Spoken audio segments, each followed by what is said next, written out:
വല്ലാത്ത ജോലിഭാരമാണ് എന്റേത് കേട്ടോ. സത്യം പറഞ്ഞു കഴിഞ്ഞാൽ എന്റെ പോലെ നിയന്ത്രണവും ശ്രദ്ധയും വേണ്ടുന്ന ഒരു ജോലിയില്ല.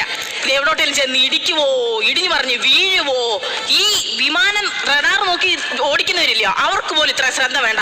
19 വയസ്സ് പ്രായമുള്ള എന്റെ അപ്പൂപ്പനെ നോക്കുന്ന കാര്യമാണ് ഞാൻ പറഞ്ഞത്. 3-4 ദിവസമായി മെഡിക്കൽ കോളേജ് കയറിയിട്ട് വയറ്റിൽ നീര് കയറിയതാ.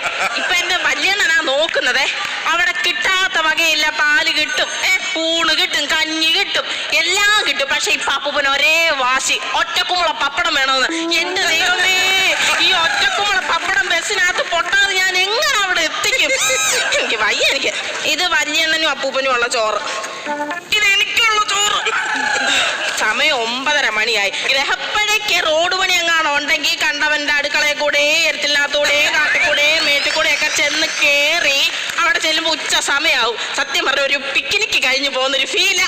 ശരിയാണ്, പോയിട്ട് വരെ സമയമില്ല. വല്യണോ എന്താ വല്യണ്ണ? ഇങ്ങോട്ടോ, ഞാൻ കൊണ്ട് കുത്തിയിടാം. ചാർജ് തീർന്നില്ലയോ? മൊബൈലിന്റെ ചാർജ് തീർന്ന കാര്യമല്ല പറഞ്ഞേ, പിന്നെ നമ്മൾ അപ്പൂപ്പന്റെ കാര്യമാണ് പറഞ്ഞത്. അപ്പൂപ്പൻ എന്തുവാ? ഡോക്ടർ പറഞ്ഞു അറിയിക്കാൻ.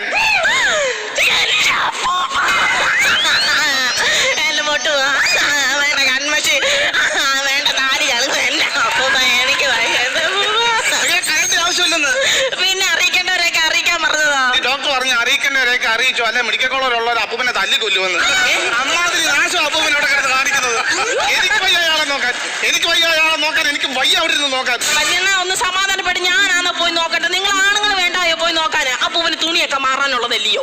മെഡിക്കൽ കോളേജിൽ ഞാൻ ഇറങ്ങുന്ന സമയത്ത് അവിടെ ജനിച്ച കുഞ്ഞു പോലും വെള്ളമുണ്ടും കെട്ടുടുപ്പൂട്ടും അവിടെ നടക്കുന്നത്.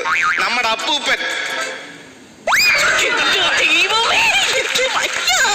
ആൾക്കാർ കൂട്ടിയിടിച്ച് 25 പേരാ മെഡിക്കൽ കോളേജിൽ അഡ്മിറ്റ് ആയത്.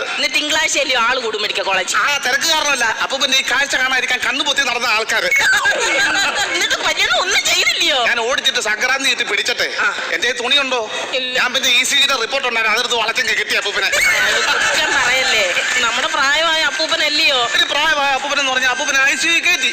അപ്പൂപ്പനെ കയറി കണ്ടിട്ട് ഡോക്ടർ തിരിച്ചു വന്നിട്ട് എന്നോട് പറഞ്ഞു, സോറി മിസ്റ്റർ മദൻ മോഹനൻ, എന്നെ കൊണ്ട് ഇനി പറ്റത്തില്ല. സീരിയസ് ആയിരുന്നോ? സീരിയസ് അല്ല, അങ്ങനെ പറ്റത്തില്ല. ഈ കളവനെ നോക്കാൻ അങ്ങനെ ഈ ജോലി രാജി വെച്ചിട്ട് മുറുക്കക്കട ഇറങ്ങാൻ പോവാന്ന്.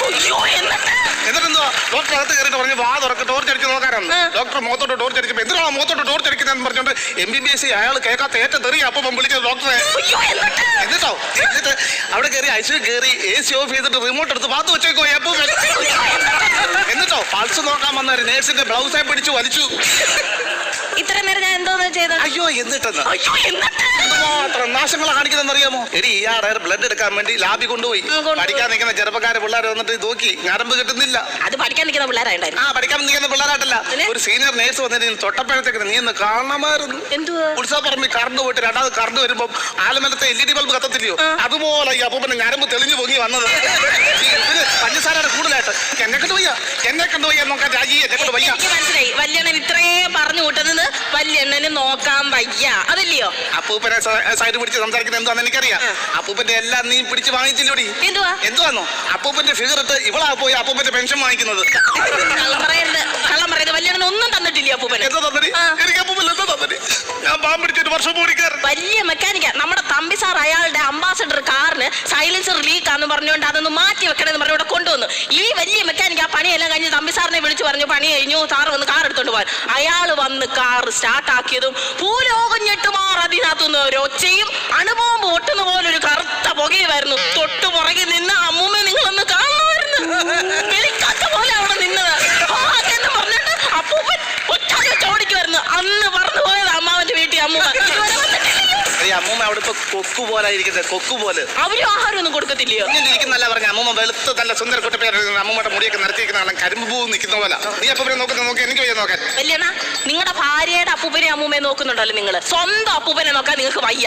മര്യാദയ്ക്ക് വീട്ടിൽ കൊണ്ടുപോയി നിർത്തിക്കോണം. എന്റെ ഭാര്യയുടെ അപ്പൂപ്പനൊക്കെ പറഞ്ഞ് എന്നോട് നല്ല സ്നേഹമുള്ളതാ. ആ പുള്ളിക്കാരൻ എനിക്കൊന്നും തരാതെ കഴിക്കത്തില്ല. പിന്നെ ഞാൻ തന്നെ BP-യുടെ ഗുളിക കഴിക്കാറുണ്ട്. അപ്പൂപ്പൻ ഞാൻ ചെന്നപ്പോ പറഞ്ഞു 2 ഗുളിക നീ കഴിക്കണം, ഒരെണ്ണം എനിക്ക് തരാം. അങ്ങനെ അപ്പൂപ്പൻ കഴിച്ചത്. എന്റെ പൊന്നു മനുഷ്യ ഉള്ള ഗുളികയെല്ലാം കൂടെ തിന്നു കഴിഞ്ഞാൽ ചത്തു പോകുന്നു എന്ന് പറഞ്ഞ മെഡിക്കൽ സ്റ്റോറിൽ വിഷമല്ലേ ഇരിക്കുന്നത്? ഈ പൊടി ആവശ്യമില്ലാത്ത കാര്യം പറയാറുണ്ട്. രാവിലെ വല്ലതും കഴിച്ചായിരുന്നോ? ഞാൻ കഴിക്കുന്നില്ല. എന്നാ വാ, ഞാൻ ഇടിയപ്പം ഉണ്ടാക്കി വെച്ചിട്ടുണ്ട് കഴിക്കാം. നിന്റെ ഇടിയപ്പം എന്നിട്ട് വേണം എന്റെ വിരൽ കയറി കുരുങ്ങി ചാവാ. ഞാൻ നദി എന്നാ വാ, തേയിലോളം ഇട്ട് തരാം. വാ എന്നാ ഇച്ചിരി കിടക്കാൻ വിട്ടുതാ. വാ, എവിടാ നീ കൈ എഴുതുന്നേ? തേയിലോളം കുടിക്കുന്നതിന് എന്തിനാ കൈ എഴുതുന്നത്? അല്ല ഇടിയപ്പം തിന്നാന്ന് ചെയ്ത്. വാ വാ വാ, അങ്ങോട്ട് വരാൻ വേണ്ടി.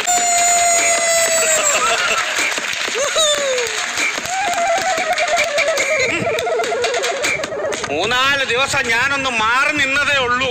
വീടും വരെയും കിടക്കുന്ന കിടപ്പ് കണ്ടോ? എന്തോ ഒരു വൃത്തിയായത്.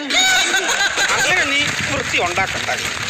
അങ്ങനെ ഈ തൂക്കണാംകൂട്ടിൽ ദിവാകരന്റെ വീട് വൃത്തിയായിട്ട് കിടക്കാൻ ഞാൻ സമ്മതിക്കത്തില്ല. അടിപൊളി കിടക്കൻ ഡിസൈൻ. എടാ പൊള്ളിക്കിന്നാൽ പരമോ, എടാ നാറി, നീ എന്തുവാടാ പറഞ്ഞത്? നിന്നേക്കാളും മുമ്പ് ഞാനങ്ങ് പോകുന്നില്ലയോ? എടാ കാലിന് വരെ കൈക്കൂലി കൊടുത്തിട്ടിരിക്കുന്നവരാടാ ഞാൻ. നോക്കടാ, മുട്ടയും പാലും ബിസ്ക്കറ്റും ഒക്കെ തിന്ന് ആരോഗ്യത്തോടാ വരുന്നത്. വാടാ, നിന്നെ ചെവക്കല്ലി ഞാൻ തല്ലി പൊട്ടിക്കും. നീ എന്തുവാ പറഞ്ഞത്? എന്റെ പറമ്പിൽ നിന്ന് നിന്റെ പറമ്പിലോട്ട് മതിലിന്റെ മണ്ടയിൽ കൂടെ മഴവില്ല് പോലെ മൂത്രമൊഴിച്ചാൽ എന്റെ തല്ലുകൾ നില്ലോടാ. തല്ലു നോക്കടാ, വെല്ലുവിളിക്ക് പോടാ. ഞാൻ പോടാ ഇറങ്ങി. നീലാണ്ടിനോട് ഏറ്റുമുട്ടാൻ ധൈര്യമുണ്ട്. വാടാ പരം മുന്നോട്ടും വാടാ. എനിക്ക് വൈകിട്ട് എന്താ പറയുന്നത്? ഇതാരെ കിടന്ന് വെല്ലുവിളിക്കുന്നത്? പരമു അവനെ വെല്ലുവിളിച്ചത്. അവൻ എന്നെ ചെവക്കല്ല് തല്ലി പൊട്ടിക്കുമെന്ന്. എന്റെ ദൈവമേ, വല്ല കാര്യമുണ്ടോ അപ്പുറത്തെ പരമോ പൂനെയൊക്കെ വെല്ലുവിളിക്കാന്? പിന്നെ എന്റെ ചെവക്കല്ല് തല്ലി പൊട്ടിക്കുമെന്ന് പറഞ്ഞ് അവനെ നോക്കി വെല്ലുവിളിക്കാതെ ഞാൻ ശരണം വിളിക്കാൻ പറ്റുമോ? സമാധാനപ്പെട്, വയ്യാതിരിക്കുമല്ലയോ? ഡിസ്ചാർജ് വാങ്ങിച്ചിട്ടാണോ വന്നേക്കുന്നത്? എടി വച്ചേ, ഈ തൂക്കണാംകൂട്ടിൽ നീലാണ്ടനെ ഡിസ്ചാർജ് ചെയ്യാൻ കരുത്തുള്ള ഒറ്റൊരുത്തനും കോട്ടയം മെഡിക്കൽ കോളേജിൽ ഇല്ല. ഞാൻ അവിടുന്ന് ചാടിപ്പോന്നതാ. കട്ടിലും എടുത്ത് തിരിച്ചു വെച്ചു. ഞാൻ പറഞ്ഞ് തിരിച്ചു വരും, ഈ കട്ടിൽ എനിക്ക് തന്നെ തരണമെന്ന്. ആ കട്ടിലെ കിടന്നിട്ട് ഇങ്ങനെ നോക്കുമ്പോഴേ ഈ സഖ്യപർവ്വത്തിന്റെ സീനറിയുള്ള TV ഉണ്ട്. അതൊക്കെ കാണാൻ നല്ല രസമാണ്, കിടുക്കൻ രസമാണ്. അങ്ങനെ മ്യൂസിക് ഒക്കെ ഉണ്ടായിരുന്നു. അതിനകത്തെ ഇങ്ങനെ ഇങ്ങനെ ഇങ്ങനെ ഇങ്ങനെ ഒരു സൂത്രം അങ്ങോട്ട് പോകുന്നത് എന്തോ സംഭവം? അതാ പറഞ്ഞത്, ഇങ്ങനെ വേരിയേഷൻ ഇങ്ങനെ പോകുന്നത്. അപ്പൊ ഇങ്ങനെ ഇങ്ങനെ ഇങ്ങനെ പോകുന്നത് ഇങ്ങനെ വടിയായിട്ട് പോയാൽ എന്തോ ചെയ്യും? അന്ന് വെച്ചാൽ പോവല്ല, ഇങ്ങോട്ട് വരാൻ വടിയായിട്ട്. പിന്നൊന്നും തീർന്നു അതിന്റെ അപ്പുറം. എന്റെ ദൈവമേ, ഇവിടെ ഞാൻ വൃത്തിയാക്കി ഇട്ടേക്കുവായിരുന്നല്ലോ. ഇത് എന്തിനാ ഈ കരിയില ഇതെങ്ങനെ വന്നത്? അത് എന്റെ കൂടെ വന്ന കരിയില്ല. മണ്ണാക്കട്ടെയാന്ന് ഈ വന്നിരിക്കുന്നത് കരിയില കൂടെ കൊണ്ടുവരാനായിട്ട്. ഞാൻ സ്പീഡ് നടന്നു വന്നപ്പോ കാറ്റടിച്ച് പുറകെ കയറി വന്ന കരിയില്ല. സൂപ്പർ ഫാസ്റ്റ് ആണ് പറത്തിക്കൊണ്ട് വരാനായിട്ട്.